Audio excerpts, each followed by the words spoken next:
As the saying goes, you can't make an omelet without breaking a few eggs, but some farmers are warning there soon won't be many eggs left to break in Massachusetts, and that's because new state regulations for pork, veal, and eggs go into effect on January 1st after voters signed off on them in a ballot initiative back in 2016.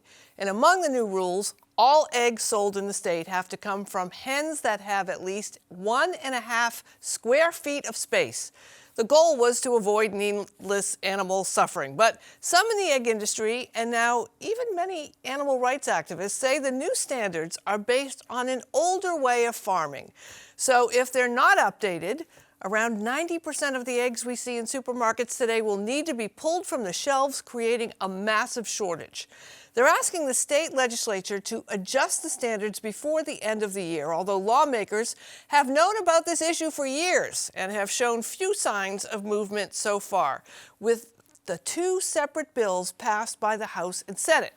Still, State Senator Jason Lewis, who's been leading the effort to combine those two bills, told us today that lawmakers, quote, fully recognize the time-sensitive nature of the issue, end quote. Well, I'm joined by David Radlo, a former president of the New England Brown Egg Council, and Boston Globe politics and government reporter Emma Platoff. Welcome to both of you.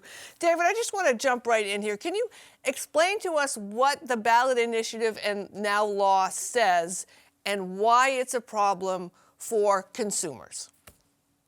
It's a problem because the national standard is 1.0 square feet of space, which allows for vertical housing, and it's the national standard. And we've kind of evolved over the years. We were the first, our company was the first to transition to cage-free housing, and we came up with Eggland's Best Cage-Free and then free range. But now we're in a standard where everyone in the industry is transforming where they are. The reason why there's a problem in it right now is because they thought it was going to be a technical change and they'd go to 1.0. But the reality is that there have been powers that be both within agriculture as well as in disputes with the humane side. I'm not talking about the humane side of the United States or the Massachusetts Society of Prevention of Cruelty to Animals, because we've always kind of worked with them. We've worked with them in other states. But we had, like, for example, Brad Mitchell of the Mass Farm Bureau, who said in 2019, and quote, in a note in a memorandum, we don't consider changing what we consider a bad law before it has had a chance to exhibit itself as such, AKA desiring this crisis situation that we are in now, where we're going to have to, because of intransigence, and then everybody's sticking in their position. New England used to be a place where you could go and you could resolve things at 11:30 at night and then go to work the next morning.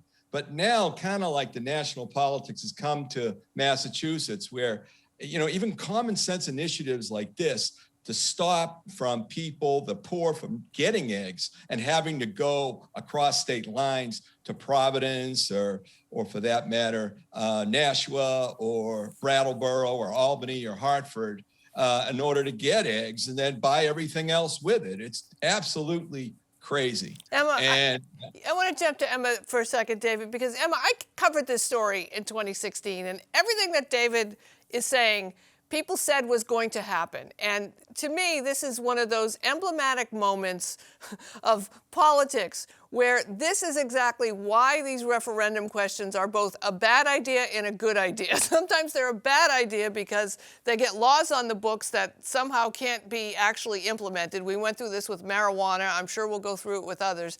But at the same time, it shows how the lawmakers drag their feet, and if you don't have something to hold them to the fire, they won't move forward. What are you hearing about why this has taken us to 2022 before this 2016 plan it hasn't been initiated?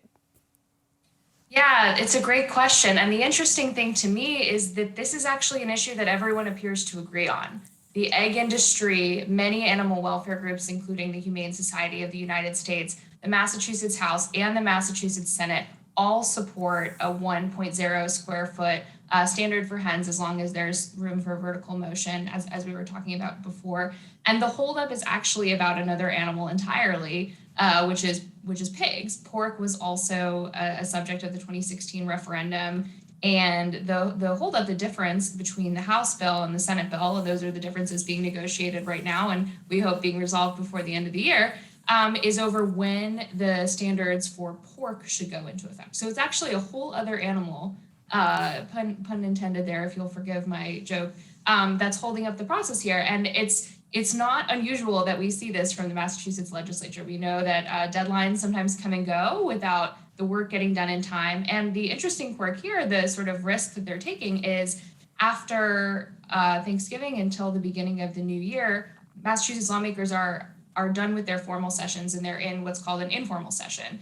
That means that there are sparsely attended meetings on the floor of the Massachusetts House and the Massachusetts Senate, and that even if these committees come up with a consensus bill that they could pass before the end of the year and send to the governor's desk, any single lawmaker could sink it by objecting to it. And that's the risk you take by waiting this long. So we have, 2 weeks until New Year's Eve. We'll have to see what happens. I want to move from the hens to the pigs and show a quote, Emma, from your story in the Boston Globe from Chris Oliviero, who's the general manager of Nyman Ranch, a pork brand owned by Purdue. He told state lawmakers in an October letter that, quote, to potentially change the date because some companies have chosen not to make reforms over the past 5 years and are lobbying for an extension because of their lack of action is unfair to all the family farms that have been acting in good faith to provide the state of Massachusetts with humanely raised, ballot initiative compliant pork.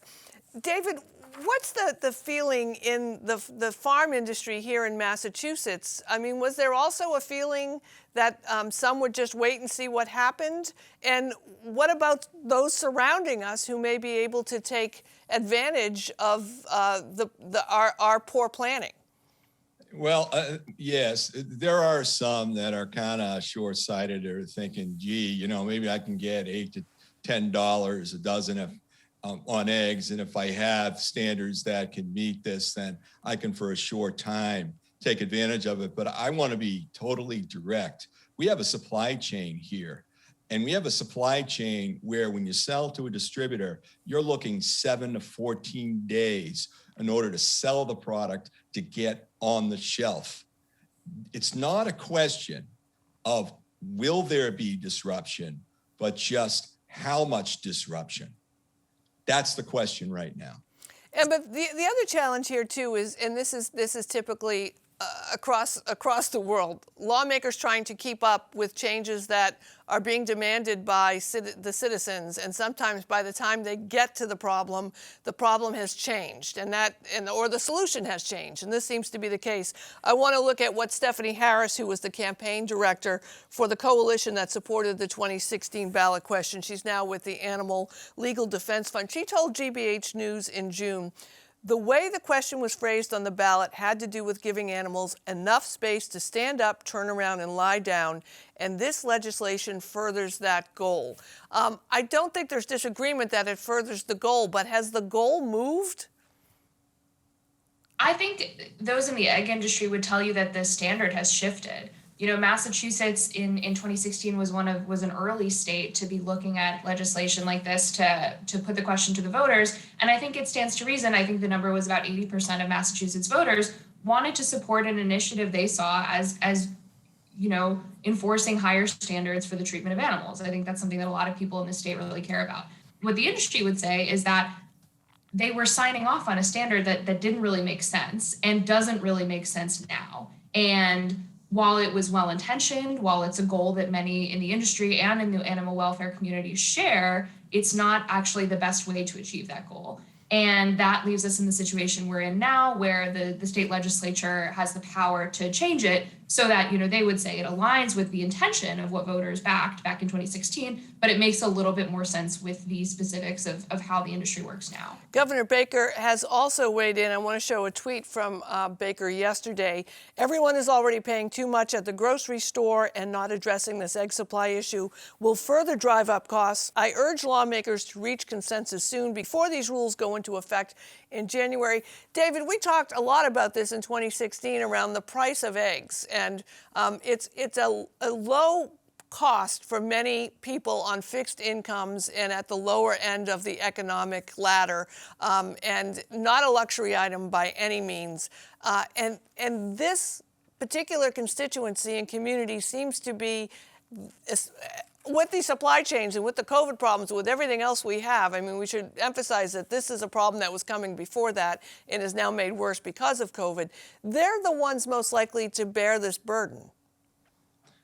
Absolutely. They're going to take it on the chin. They just can't get in their car and drive, for 30 minutes or an hour and pick up their groceries for the week. They're stuck and it's terrible, and it's horrific, because they should have the right to have a low-cost protein. And without a doubt, the politics and interest groups and intransigence is unfortunately getting in the way. I mean, we settled this matter in Maine in 2008, 2009. We tried to settle the matter in Massachusetts. Unfortunately, the interest groups didn't want to settle because it was a sign of weakness to settle with Humane Society of the United States and Massachusetts Society of Prevention of Cruelty to Animals. And that's the Farm Bureau. They got in the way. And then this is what you get. You get a referendum, and then you get fighting to fix the referendum. It's absolutely nuts. David, I think it's safe to say that society is marching toward a much more humane way of treating animals, both as our pets and also as whether or not we eat them or not. Our family has cut way back on our animal products that we eat, and we're very thoughtful. I spend an awful lot for eggs because of issues like this, and I can afford to do it. I'm not complaining about it. Are farmers in food industry that relies on animals, is there an emerging belief that you really need to take the lead on finding humaner ways to treat the animals so that the consumers will feel better about the choices they make, and we won't need laws in order to require standards to be implemented? Well, without a doubt, the whole industry is going cage-free, and I wrote about that in my book, Secret Stories, Transformation to a New and Better World. And without a doubt, also with third-party standards that are recognized by the Humane Society in order that everybody is comfortable with the standards. So when you go to the grocery store, whether or not you're getting on to get the base egg, which will soon to be cage-free, or whether or not you want to have free range or pasture raised, you can be assured of the quality assurance that farmers and agricultural people, whether or not it's pork, eggs, veal, what have you, are getting third-party audits and delivering the customer a outstanding low-cost protein that's also humane. But do you have a prediction here? I don't want to put you on the spot too much, but is there going to be something that everyone can live with when we get to January, or are consumers going to have to, and by consumers I mean citizens of Massachusetts, going to have to hold the feet to the fire of the lawmakers to get this settled? This point was made earlier, but it's not a question of if there will be a disruption, but when, right? If you're running a grocery store, you need to already be thinking today about what you're going to be stocking on January 1st and where you're going to get it from. If I had to offer a prediction, we've seen Massachusetts lawmakers really go down to the wire before, and we know that they have this deadline at the end of the year. I wouldn't be surprised if we see this get resolved, just before the holidays or just before the new year. But it remains to be seen that we have the governor putting pressure on them. Certainly, this is an issue on customers' minds, so something to watch on Beacon Hill. David, you agree or disagree, or have a third way? Well, no. I mean, the short game in is can Brad Mitchell hold his one rep that voted against? Because all he needs is that one rep from Athol to stand up and object. I think longer game, though, is you have disruption because of supply chain. And then they can pass it on the 31st of December, and there's going to be eggs off the shelf. So it would behoove everybody to get this thing settled sooner rather than later. What's my prediction? If they don't, you're going to have a citizenry revolt on eggs. Absolutely. I don't think they'll be throwing them, though. I would caution against any kind of citizenry action like that. David Radlo, Emma Platoff, thanks so much for joining me. Happy holidays to you. Thank you. Happy holidays.